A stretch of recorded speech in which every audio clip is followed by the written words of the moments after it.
韩光君逢乱必出，而又分文不取，在百姓心中是真正的救世仙人。即使仙门早已改革，建立瞭望台，成立业猎队，大部分百姓第一时间想到的还是向韩光君求助。要改变这种观念，业猎队还需做更多的事。求求韩光君帮帮我们吧！一名穿着麻衣布料的老头泪眼模糊地看着韩光君，双手颤抖地拿出一块小红布，这是我那可怜的孙儿剩下的。老头名唤王三，姑苏一个小山村里的农夫，家里除了老伴，还有一个儿子，还有儿媳，今年刚生了个大胖孙子。本应是和和美美的一家子，在王三孙儿满月当天，一阵风吹过，发现孙儿没了，床上也只留下一块婴儿用的红兜。姑苏离不夜天尚有些距离，一家人合计了一下，王三的儿子去姑苏兰市求助，而老汉就来了不夜天找蓝忘机，也就说是距离王三孙儿的失踪已过去5天。是就是这么个事，阿英和忘机去帮老汉找回孙子吧。魏冕看着两人说道。魏英一听眼睛都亮了，头上的呆毛也止不住地摇了摇。爷爷，你同意蓝湛和我去夜猎了，要不就让忘机一个人去吧。魏冕轻咳了一声，似要改变主意。魏英赶忙拉着蓝湛，嘻嘻哈哈地说道：爷爷，我开玩笑呢。魏冕做事要敲2下这个皮小子的脑袋，眼里却是满满的宠溺。就你皮，你们早去早回。知道了，忘机知道。2位仙君，我家就在前面。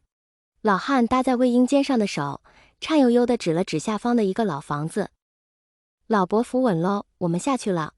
魏英操纵着随便缓缓下落，左手牢牢地抓着老汉的右手，搀着老者下了随便。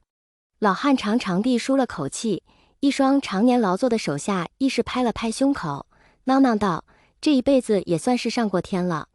老头子，你回来了。在院子里晾着衣服的老奶奶拄着拐杖，一步一步地走了过来。老汉走到老奶奶身边，指着白衣的人说道：这位就是韩光君，这位是。王三似乎觉得喊对方一龄老祖也不恰当，毕竟人家长那么好看，根本就没有传闻中那般凶神恶煞。魏英看出了老汉的窘迫，胳膊肘碰了碰蓝忘机，笑着说道：婆婆，我叫魏无羡，是韩光君的好朋友。夷陵老祖，魏无羡。老婆婆愣了愣，而后慢慢来到魏无羡的身边，眯着眼睛似要好好看清这个少年。魏英也丝毫不介意老人的行为，苍老的双手抚上了魏英的脸庞。魏英眼里倒是愣了神，什么情况？老婆婆紧紧地拽着魏英的衣袖，向王三说道：老头子，这就是我和你说过救了我的那个小后生。魏英摸了摸后脑勺，一脸茫然。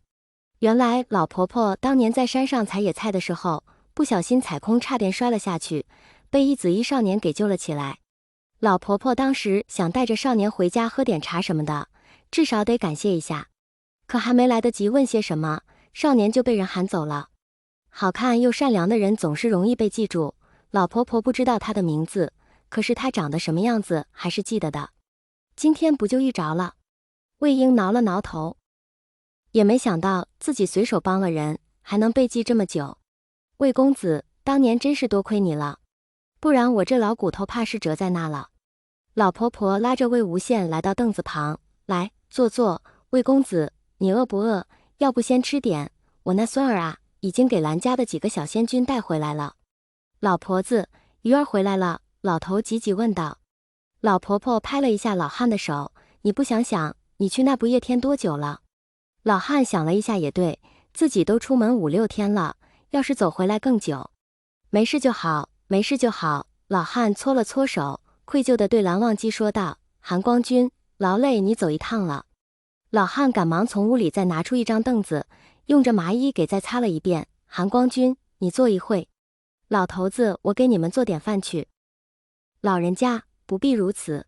蓝忘机仍然直直地站立，既然无事，那么我们就不做打扰了。魏英连忙站起来说道：对呀，婆婆爷爷，烧饭就不用了，不过我们可以看一下那孩子吗？魏英给蓝忘机一个眼神，示意同意一下。如果真的那么容易解决，爷爷就不会让我们出来夜猎了。于是一伙人走进了屋里，只见一名妇女正摇晃着木质摇篮，嘴里哼着姑苏的民谣，眉眼间是数不尽的疼爱与柔情。大姐，我可以看一下娃娃吗？魏婴弯着眼睛，笑着说道。魏婴长相本就极好，这一笑更是让人倍感亲近。